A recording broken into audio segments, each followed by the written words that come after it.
Hello. So today I went to the Harry Ransom Center, which is the rare books library at UT Austin, and there I got four books to look at that I had been saving up, sort of, because it's kind of an ordeal to go there and have to put your backpack in a locker, and then you can't bring anything in. So I got the uh, the Dreamer's Journey, which is a biography of Frederic Prakash. I got, I think it's called Following Strangers, which is the biography and study of the literary works of Robert M. Coates. I got Booboo of Montparnasse by Charles Philippe something. And then 5 meters of poems. And I've forgotten the guy's last name. It's like Oquenda or something like that. So I'll just briefly go over those. I guess I'll start in reverse order. So the 5 meters of poems was written by a Peruvian poet who wrote the poems in, I think, 1923 to 1925, and then they were published through a grant in 1927. And they became forgotten until the Mario Vargas Llosa, the Nobel Prize winner, brought them up. And then they were republished in Spanish-speaking places. And then I think in the late 80s they were translated to English. And then just a couple of years ago they were reprinted through the Ugly Duckling Press in their Lost Literature series. But the interesting thing about the 5 meters of poems and the title is it's literally 5 meters of poems folded like an accordion. And in the beginning it says, open this book like you would peel a fruit. So it means, like a continuous string. And I wasn't able to do that in the Harry Ransom Center because that would have been ridiculous. I would have, it would have definitely taken up a couple tables. But the poems themselves are really subtle love poems.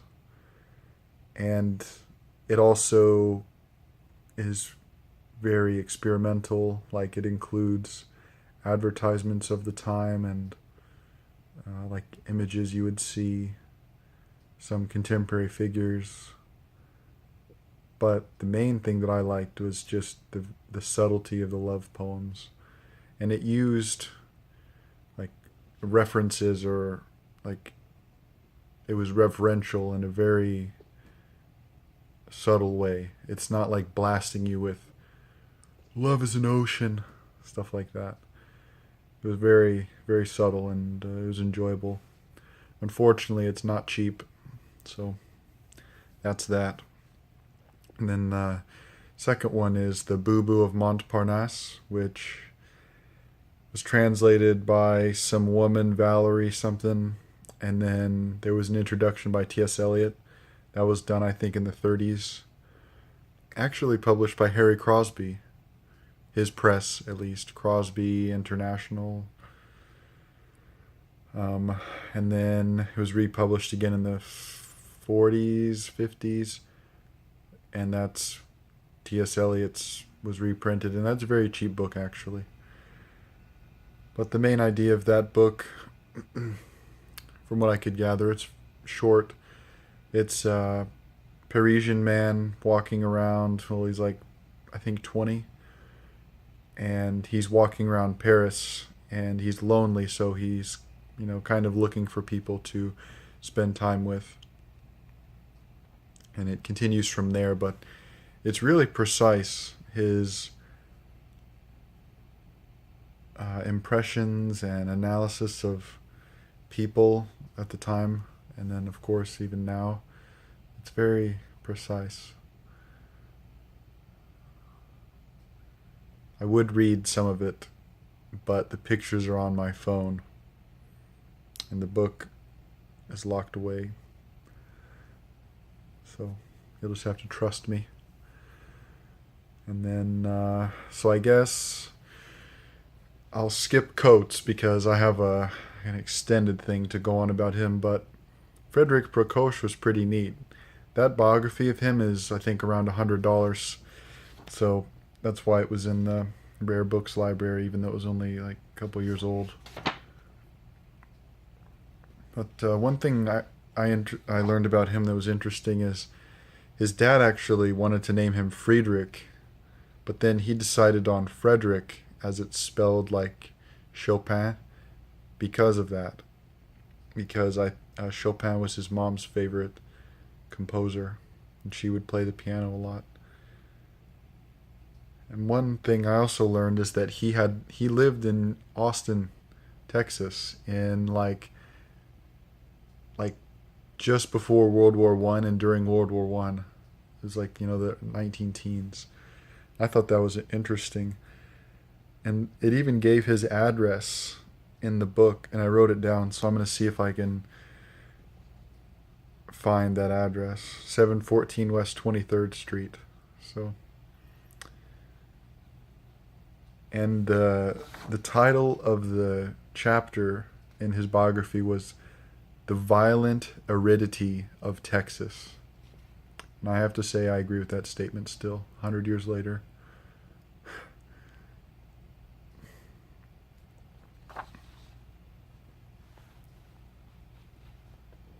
But Prakash is a very interesting person.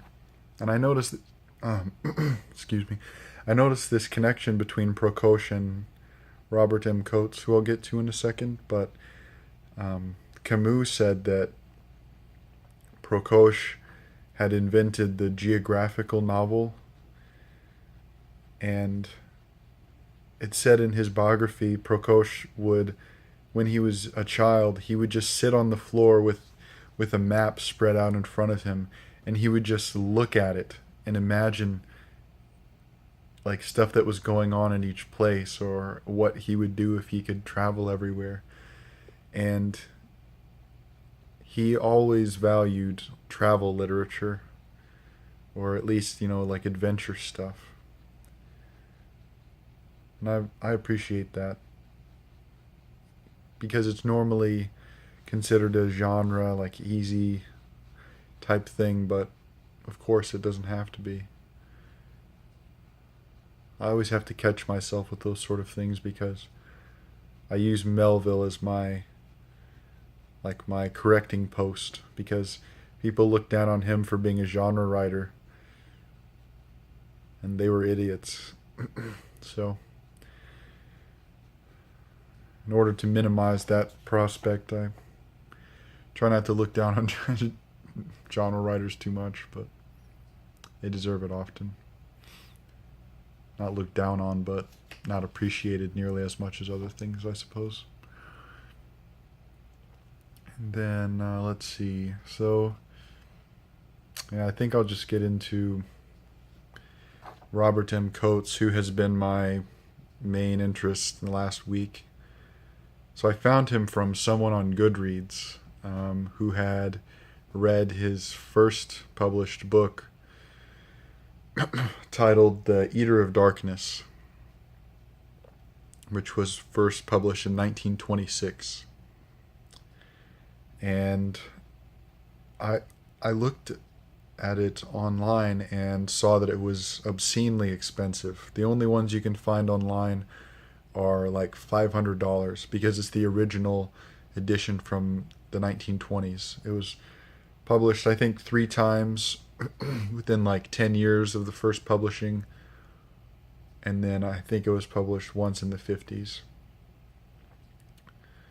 And luckily the library here has 2 copies, so I was able to read it, but it's absurdly expensive, so I'm planning on copying it and doing that, creating a copy for ebooks.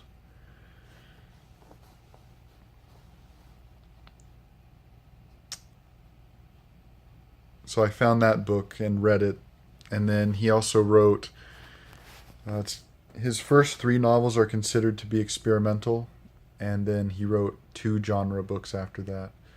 And The Eater of Darkness is the first one. The second one is called Yesterday's Burdens, and then the third one is A Bitter Season. The Eater of Darkness, the one that I've read, is extremely interesting. It was considered the first surrealist novel in English, the first Dadaist novel in English, which I don't think that's too valuable, but it does kind of give a good impression of the style. It also, as I was reading in the biography, it takes a lot of inspiration from the German expressionists, like Trakl or what's his name? Hans Davidson is his real name, but then he went by shoot. I keep thinking of Jakob von Guten, but it's can't believe I forgot this. Oh well, it's the Welt, the end of the world poem. Oh, Van Hoddes. Yeah. So, and that poem is actually quoted in the biography, but The Eater of Darkness, just a quick summary of the beginning plot, is a man leaves for America, and in the beginning it's kind of implied that the story is kind of an imagining of the girlfriend while the main character is gone.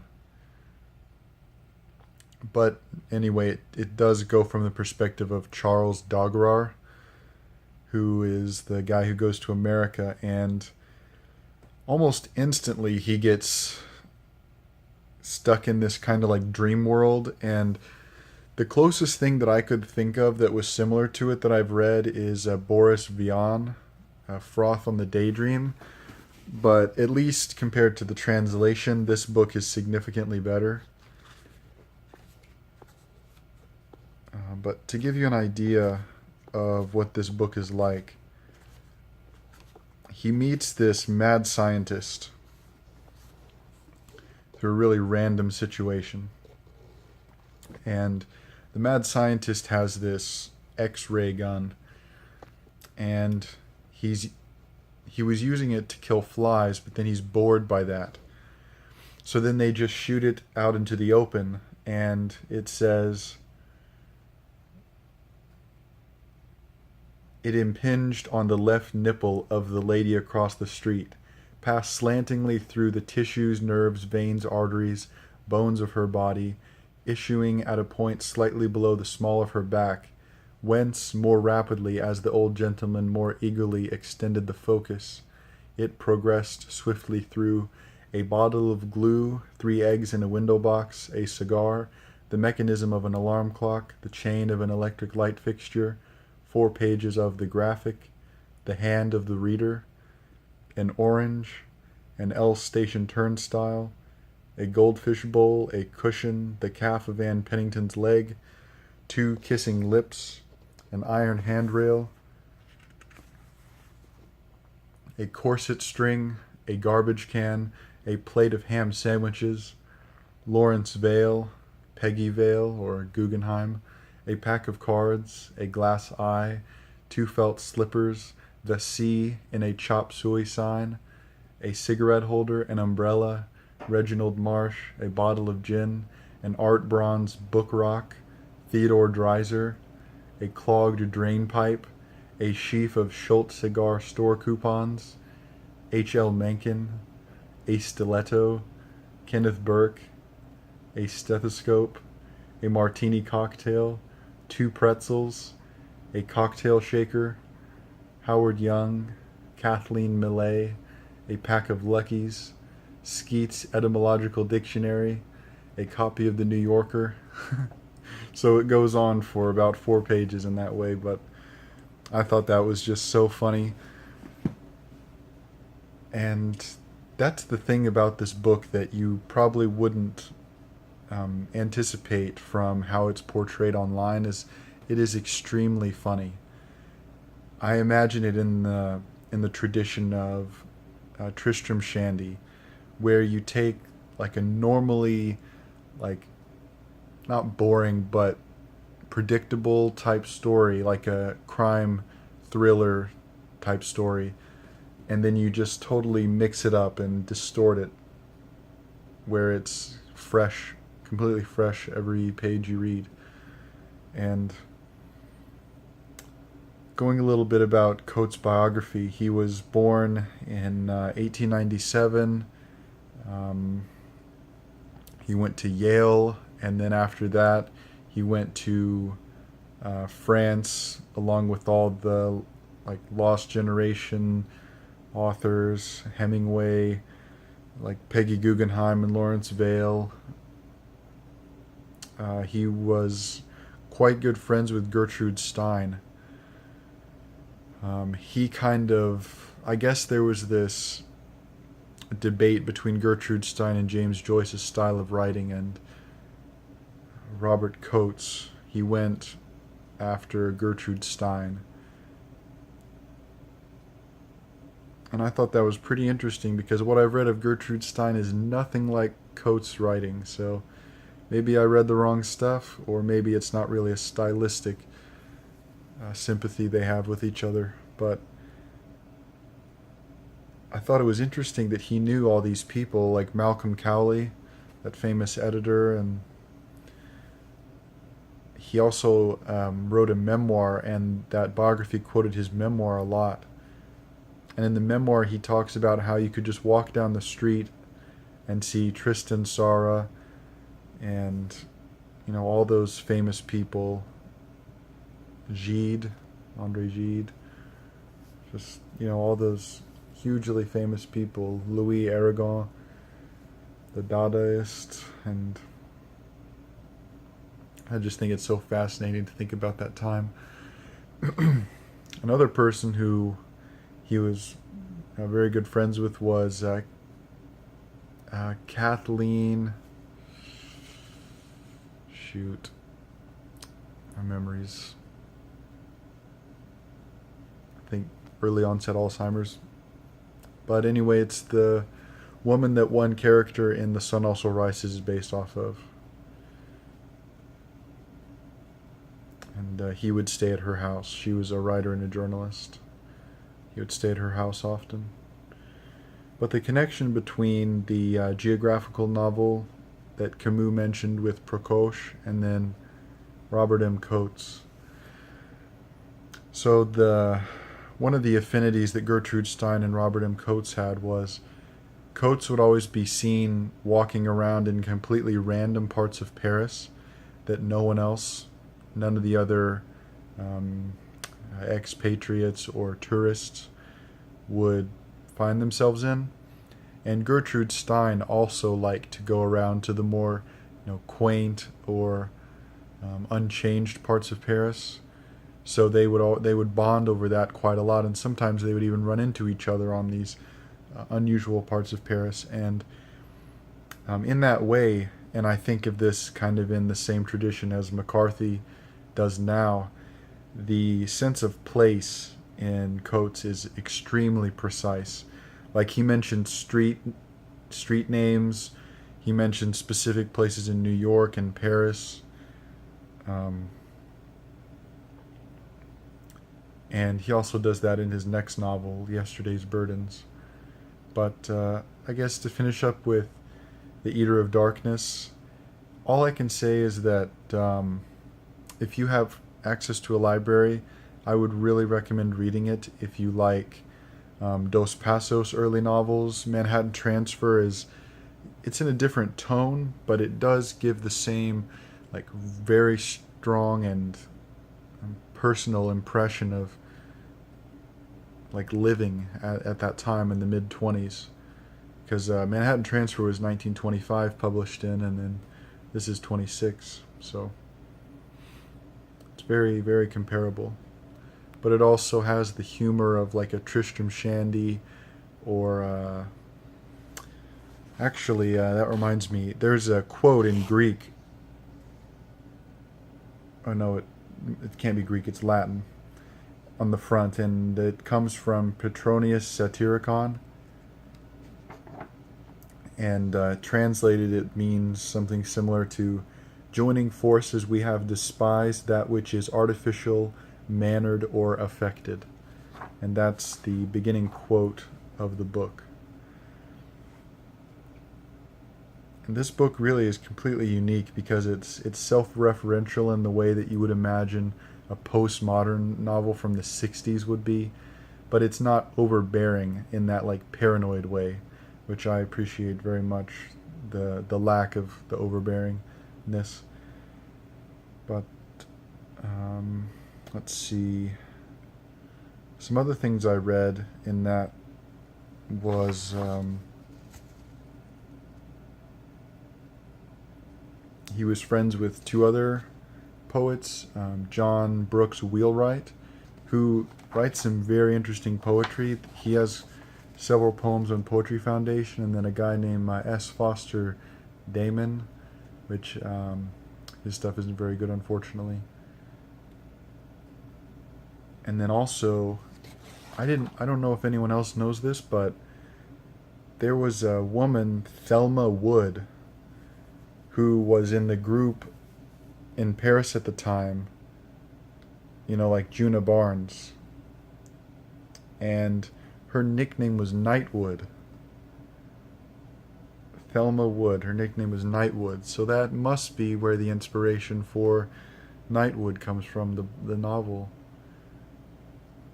I think that's pretty neat because the stuff taking place at this point was like 12 years before Nightwood was written, so they must have known each other a while. I think that's most I have to say for the Eater of Darkness. And then his second, it's kind of a novel. The very interesting thing about this is and if I had to compare it, I hate it when like reviewers do this, but it's kind of in a similar style to someone like W.G. Sebald, in the way that he takes a completely real life and autobiographical situation, you know, for example, walking around England, and he turns it into this like mix of an essay, also like thrown in the light of fiction, and you're not really sure if it actually happened, but you also don't care at all if it actually happened. And in that way, Yesterday's Burdens by Coates, which was published I think in 1935, 33, something like that, it's, you know, I can't think of another book like it from the time, even close to the time, same time period. Maybe there is one. I'm sure there is, but nonetheless, this is extremely unique. And I think you'll get a good idea of the like themes and focus of the book if I read some of the titles of the chapters. So the first one, it's in like several different parts. Topic sentences number 1. The days go by in strict procession. And then motive. And then topic sentences number 2. Often it seems I have no friends. The journey down. Macomb's Dam Bridge revisited. The cries of old New York. Voices at Union Square. 125th Street comic strip. A Ballad of the Bowery. Times Square, portrait of a man talking to himself. And that's just about half of them.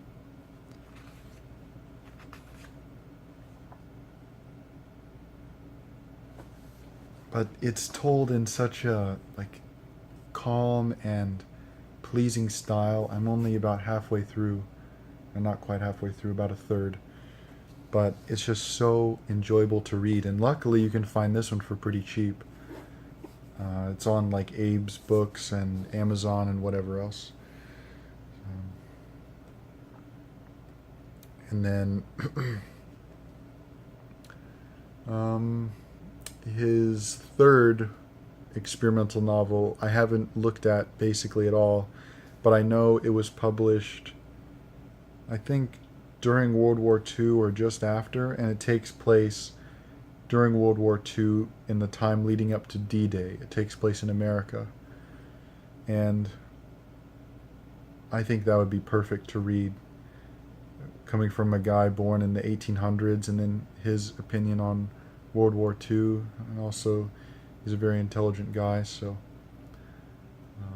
also one interesting thing, he invented and popularized the term abstract expressionism for that style of painting, from like the 40s and 50s, because he was an art critic for the New Yorker for 30 years. I thought that was very interesting. And you can tell he has a high focus on art, because in Yesterday's Burdens, which is I think a couple of years before he got that job, he talks about landscapes, like comparing them to like Cézanne, Monet, Corot, all those people. And he says like his home and his countryside, well, that's weird, like plural, like they are his painters, the countryside is his painters. I don't know, I got myself stuck on that one, but anyway, if you have access to his books, I would very much recommend them if you like the same books that I like, because he's extremely good. And at the very least, his prose style could probably teach anyone something. Let's see. I feel like those are kind of like somewhat downer subjects, so I'm going to read a happy poem titled All Lovely Things. It's by Conrad Aiken. All lovely things will have an ending, all lovely things will fade and die, and youth, that's now so bravely spending, will beg a penny by and by. Fine ladies all are soon forgotten, and goldenrod is dust when dead. The sweetest flesh and flowers are rotten, and cobwebs tent the brightest head. Come back, true love, sweet youth return, but time goes on, and will unheeding. Though hands will reach and eyes will yearn, and the wild days set true hearts bleeding. Come back, true love, sweet youth remain, but goldenrod and daisies wither, and over them blows autumn rain. They pass, and know not whither.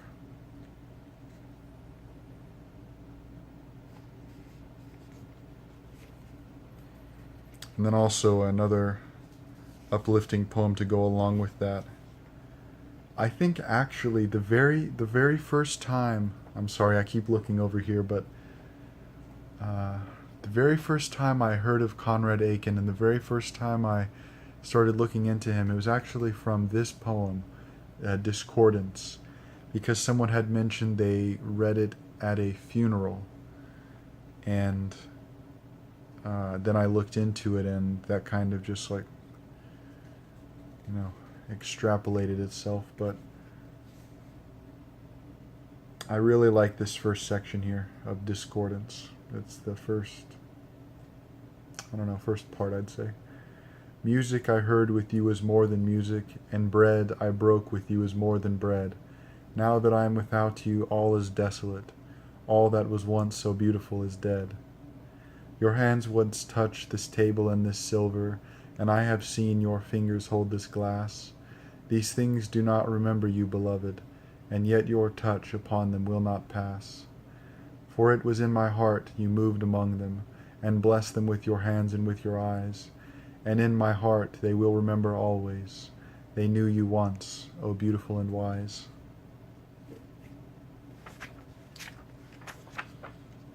Oh, I'm slowly fading. Each book I lift up is like shuffling deck chairs on the Titanic.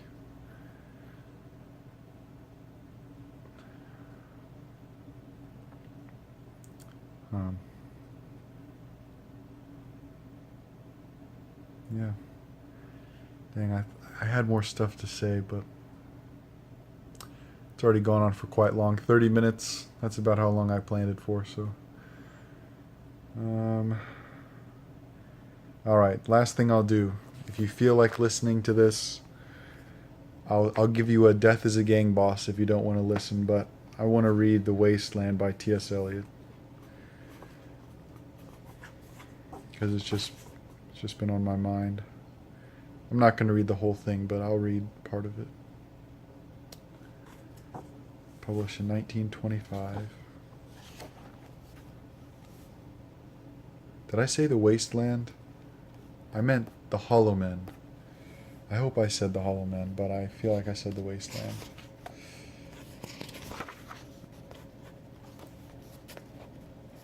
Okay.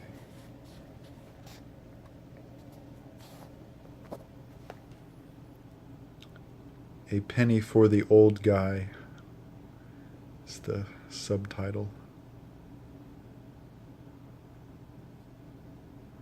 We are the hollow men, we are the stuffed men, leaning together, headpiece filled with straw. Alas, our dried voices, when we whisper together, are quiet and meaningless as wind in dry grass, or rats' feet over broken glass in our dry cellar. Shape without form, shape without color, paralyzed force, gesture without motion.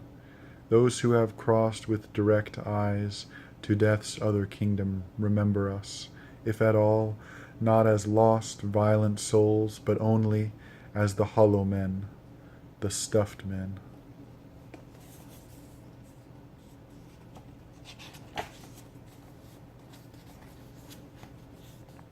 And then this is another one I really like. This is the dead land. This is cactus land. Here the stone images are raised. Here they receive the supplication of a dead man's hand under the twinkle of a fading star. It is like this in death's other kingdom, waking alone at the hour when we are trembling with tenderness, lips that would kiss, form prayers to broken stone. The eyes are not here. There are no eyes here. In this valley of dying stars, in this hollow valley, this broken jaw of our lost kingdoms, in this last of meeting places, we grope together and avoid speech, gathered on this beach of the tumid river.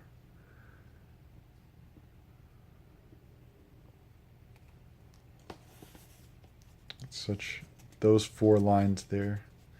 In this last of meeting places, we grope together and avoid speech, gathered on this beach of the tumid river. Dang. People nowadays try to pull that off, but they don't. So good. All right, well, that'll be that 30 something minutes. Yeah, feel free to comment. I wish I could make this more invitingly interactive, but it's one of my faults. Alright, one final Death is a Gang Boss. Bye.